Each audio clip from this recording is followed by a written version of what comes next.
ìṣẹ̀dálẹ̀ bàbá wa ohun abíwábí bàbá wa ni àṣà ọmọ Yorùbá bóyá kó má tiẹ̀ kú o ká bá ṣàna ṣe dáadáa.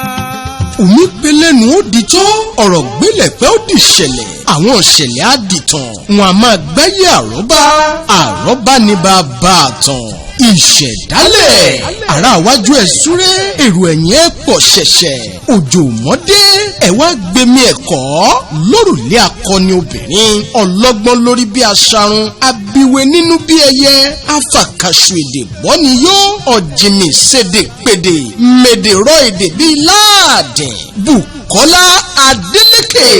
alákàṣù èdè lórí ètò ìṣẹ̀dálẹ̀ níbi tí ó ti máa pàbí ìyàbìdún onírúurú iṣẹ́ ìwádìí lórí àwọn àkòrí bíi àwọn nǹkan ìbílẹ̀ Yorùbá ìtàn ìbílẹ̀ Yorùbá àwọn akọni Yorùbá àwọn ọdún ìbílẹ̀ Yorùbá àkàmẹ́nu làwọn àkóónú tí lakatabu ètò ìṣẹ̀dálẹ̀ ó máa fìwó rẹ̀ kọ́ ètò ìṣẹ̀dálẹ̀ pẹ̀lú Bùkọ́lá Adélékè alákàṣù èdè lórí ìkànnì yìí lẹ́ ó máa jaládùn lónígbàdégbà bẹ́ẹ̀ bá ṣe fẹ́ sí kí èdè àṣà ìṣe àti ìran Yorùbá má dóhùn gbàgbé láfojúsùn ètò ìṣẹ̀dálẹ̀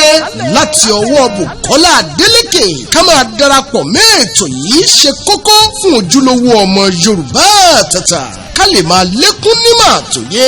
láti ṣonígbọ̀wọ́ àbímọ̀ síwájú sí i nípa ètò ìṣẹ̀dálẹ̀ ẹ pè Bùkọ́lá Adélékè sórí 0703 735 7317 0703 735 7317 ètò ìṣẹ̀dálẹ̀ tó ń bọ̀ yìí tèmi tiyín làójọ ṣe.